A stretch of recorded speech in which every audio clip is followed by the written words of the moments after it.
I'm 87 years old. Before you fast, you need to understand what cancels your fast. My name is Letabo Venter. I live in Soweto, South Africa. I am 87 years old, and I served darkness for more than 6 decades. I have seen fasts being cancelled by things that seem far too small to worry anyone. So give me just a few minutes. Give me a few minutes and I will show you how evil manages to neutralize a fast when certain doors are left open. I know this because I spent decades watching exactly those failures. Think of a fast like a sealed letter. You write within your heart. You seal the envelope. If there is a hole, even a small one, and the effort is there, the days without food are there. But the message never arrived. That is what I watched happen over and over to people fasting sincerely but carrying something that punctured the seal. I did not learn this from a pulpit. I learned this from the other side. So 63 years I studied how spiritual power is weak, not which prayers we go around. And I will tell you something that took me a long time to admit after I turned. Most of the time, we did not need to do anything. The person was already doing it themselves. Maybe you went days without eating, and the situation stayed exactly the same. And you questioned yourself. You questioned, wondered if you were heard. The problem is not you were whole in the envelope. Here is what no one wants to say out loud. You can fast for 7 days and still be carrying something fucked that makes those 7 days spiritually invisible. He did not say forgive them if it is easy. He did not say forgive them, they deserve it. He said forgive your prayer, Wikembori. And if unforgiveness is not about your body, that is the first hole. The second hole is harder to see because it looks like faith. It is spiritual pride. I have seen people fast to prove to God. It was pressure. We are fair from the Vushensa. When I know what God looked at looks from ways in the duration now. That is not prayer. When a fast is used to control, it loses power to reach. It was pressure. And I know what that was the answer.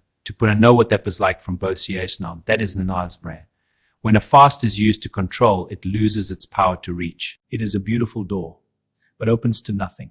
So before you fast, or even while you are in a fast right now, do this. Step 1, sit quietly.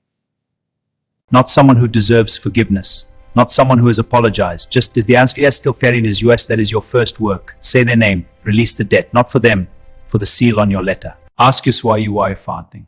If the honest answer is, I want God to be forced to attack it, stop. Refrain it. If you make this not our hunger strife, if it is a clear end. 2 honest questions. No ritual, no performance. Just truth before you begin. The sealed letter. You are writing from your heart. You are addressing it upward. You are making a real sacrifice. Unforgiveness, hole in the seal.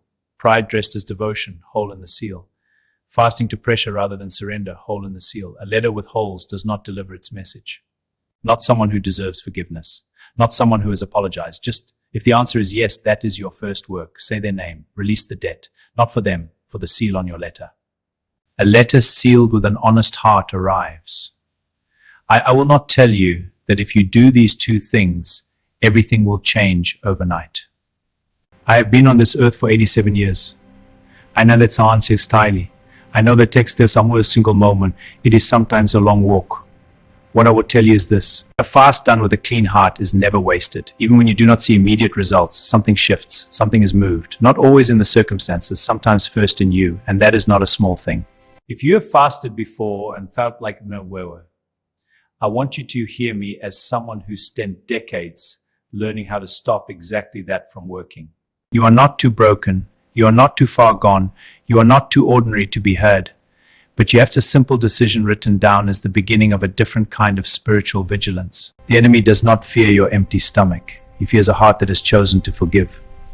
Spirit is laid down its pride. A person comes to God with nothing to prove.